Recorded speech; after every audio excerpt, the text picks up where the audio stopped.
Hello and welcome to the IND podcast. I'm your host, as always, Dennis Donicic. Now, before we begin our report today, I want to remind you to like, comment on this video, and subscribe to our channel. We are growing our international community, and it's important that you subscribe and comment. I want to hear what you think, and I like getting into constructive debates. Now, let's get right into our main story today. Now, this entire week, we have been covering the Russo-Ukrainian crisis and the tensions that have been boiling over between Russia, the United States, and the North Atlantic Treaty Organization. So we might as well report on the exact same shit today. Now, today's report is going to be a recap of what is going on, while also reporting on some major developments that have occurred in the last day. This situation is constantly changing, and while it has entered a phase of the diplomatic mulling and the slow trudge of diplomats deciding how to formally respond to demands and responses, etc., it is still extremely dynamic, and major updates are occurring on a daily basis. So today we're just going to recap very briefly on what has happened so far, what has happened today, and what can potentially develop in the next few weeks. We will avoid trying to make any kind of general predictions of what exactly is going to happen in a month or a year. That's very difficult. Both actors, and all the actors actually, Ukraine, Russia, the United States, the North Atlantic Treaty Organization, are generally speaking unpredictable when it comes to interacting with one another. So, just to recap, the tensions began after Russia would begin amassing around 100,000 troops alongside Ukraine's border. Now, recent surveys by the Ministry of Defense by Ukraine estimate that it's around 127 to 130,000 soldiers that have been deployed close to Ukraine's border and that could potentially be deployed to invade Ukraine. Now, the United States did respond to Russia's formal demands after mobilizing these troops. Once Russia mobilized these troops, it made two major demands of the North Atlantic Treaty Organization and the United States. The demands were very simple: that the US and NATO permanently ban and block and eliminate any future possibility of Ukraine ever joining the North Atlantic Treaty Organization. Demand number two was that the United States and NATO remove all military resources, including weapons, missile systems, and soldiers from Eastern Europe. Now, the United States in a formal response and the North Atlantic Treaty Organization in a separate but almost identical formal response that was delivered in written format to the Russian Foreign Ministry stated that it will not be meeting these demands. Basically, in the words of U.S. Secretary of State Anthony Blinken, there is no change, there will be no change. The United States will not permanently block Ukraine from joining the North Atlantic Treaty Organization, and it will not remove any military assets from Eastern Europe. However, both of these written responses did offer significant amounts of alternatives to meet Russia's security concerns in Europe. Now, the Russian Foreign Ministry and top diplomats have responded to this response. They have stated that it leaves little hope for any kind of compromise. However, they do believe that further dialogue can be had. And Russia's top man himself, Vladimir Putin, today opened up a sitting of his Security Council. During the sitting, he would have a video call with French President Emmanuel Macron. And during this call with Macron, Vladimir Putin stated that NATO and the United States had failed to meet Russia's fundamental demands and concerns in the region. However, he did simultaneously acknowledge that he is willing to continue peace talks regarding eastern Ukraine. Now, something that has gone generally overlooked ever since the Russian annexation of Crimea in Ukraine in 2014, there have been separatist movements in eastern Ukraine. Eastern Ukraine is fundamentally important. One, because it's ethnically divided on people who feel that they would like to be part of Russia and people who feel that they would like to be part of Ukraine. And two, it is the industrial heartland of Ukraine and extremely economically important to the nation. Now, what has been going on in eastern Ukraine for the last 8 years has been essentially a civil war of separatists who are pro-Russian and backed by Russia, even though Russia has denied significant aspects of supporting these movements, such as sending them soldiers that come in unmarked uniforms or sending them weapons. They are what we can the general consensus believes, supported by Russia. And this war has lasted for 8 years without any kind of progress and basically a stalemate.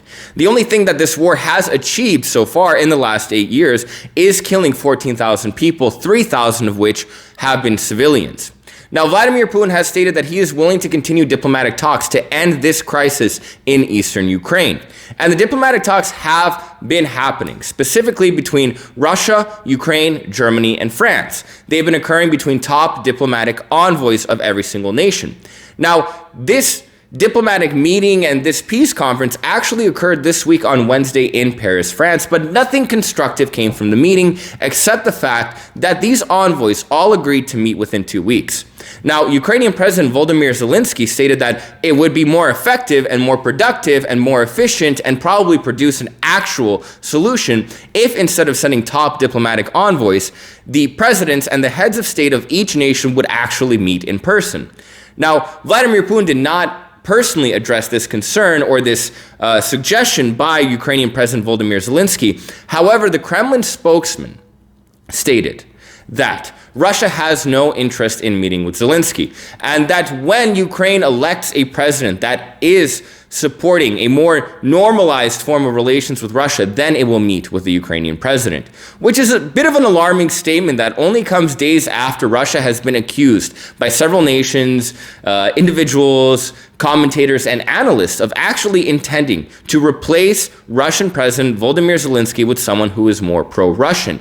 And it should be noted that this entire crisis began in 2014 following the Russian annexation of Crimea. This is just a prolongation of what occurred 8 years ago. It's nothing new.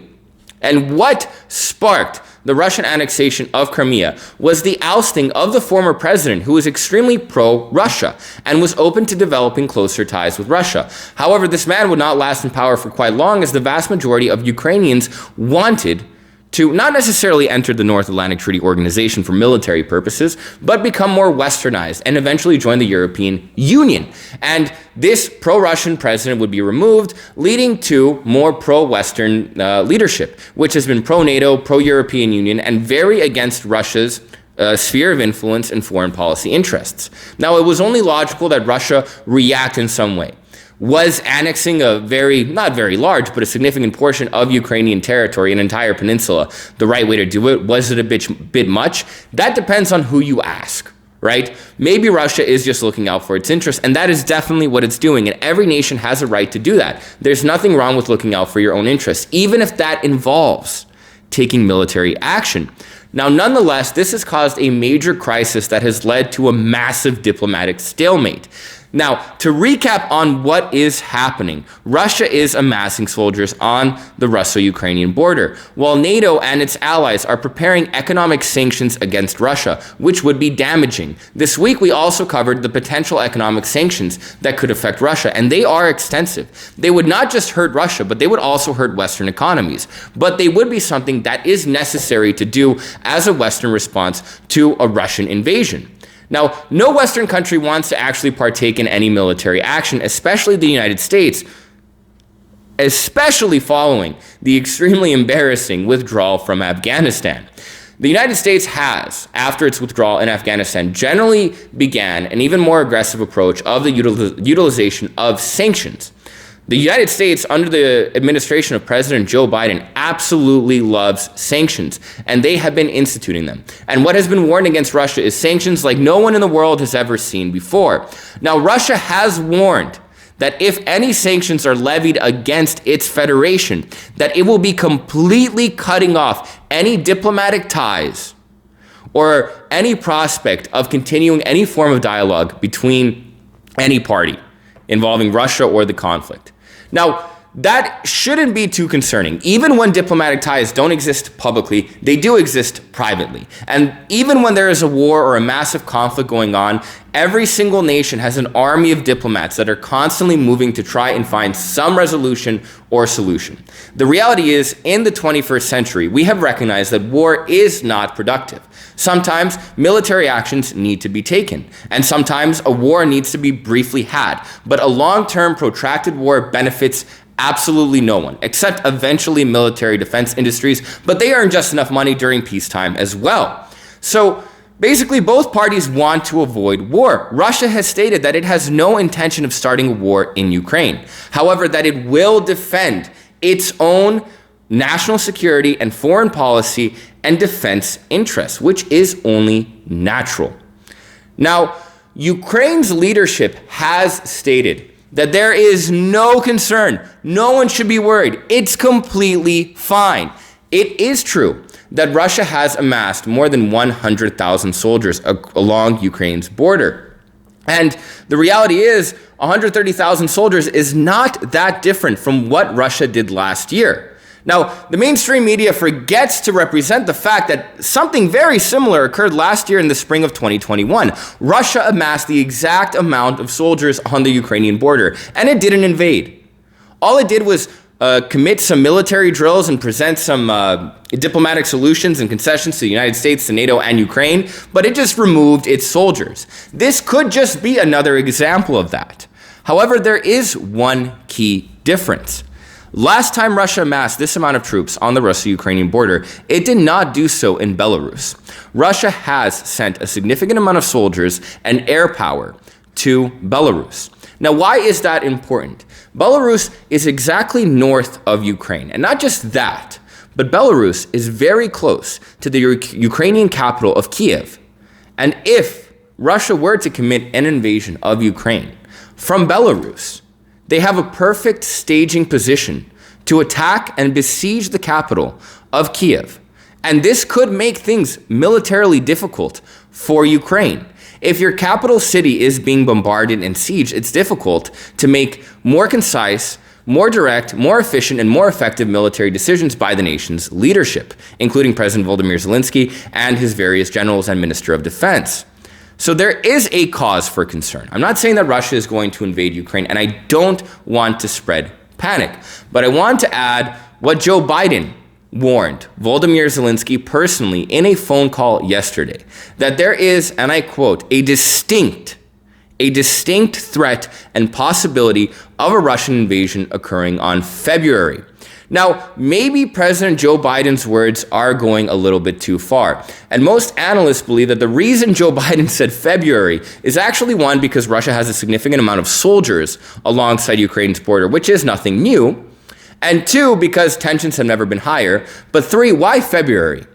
February is when winter is in its harshest. And it is believed that Russia is just waiting for the ice to harden on various lakes and bodies of water, so the ground can freeze and it will be easier to move ground forces into Ukraine. Now, okay, from a military strategic perspective, that is absolutely true. In layman's terms, it sounds stupid. Russia's just waiting for the ice to freeze before it invades. That sounds ridiculous, but it could actually be a possibility. And two, it should be added that historically, Russia's military has been one of the most well-performing military forces in the world under severe winter conditions. So theoretically, that could be possible. But I personally do not believe that Russia will be invading Ukraine. And I do think that there is a diplomatic solution to this problem. Every nation and every single party has a lot to lose. Sanctions on Russia will hurt both economies. They will significantly hurt Russia much more. And in fact, the United States is already prepared to provide Western Europe with energy resources, who they primarily get from Russia, in the event that sanctions have to be introduced against the country for a very good price. The United States might lose a little bit on fuel prices here, but eventually, if Europe gets used to buying from the United States instead of Russia, maybe they just won't go back to buying energy from Russia. And that is its main export and one of its main sources of national revenue. And that could really hurt the Russian economy, not just in the short term, but in the long term. It is in the interest of everyone to find a proper diplomatic solution. And just to recap, what is happening here is not a Ukrainian crisis. The only thing this has to do with Ukraine is because Ukraine unfortunately finds itself right in the middle between the geopolitical spheres of interest of Russia and the West, led by the United States and NATO. Right in the middle. And there has begun a geopolitical conflict to see who is going to have the interest in that region. Russia obviously wants to ensure that its interests are not pushed more east. The West wants to ensure that it pushes its interests more east. And it also, for the exact same reason as Russia, wants to ensure that Russia's sphere of interest doesn't go more west. Now, hopefully, there can be some solution found to this problem that can benefit every single party and create more security cooperation between all sides. Again, maybe that's too optimistic, and if it is, please comment. Let me know in the comments what you think. I don't mind when you disagree with me. I will get in a debate with you, but we can stay respectable. Anyways, that's our report for today. Let me know what you think. Like, dislike, and subscribe to our channel. I'll see you next week.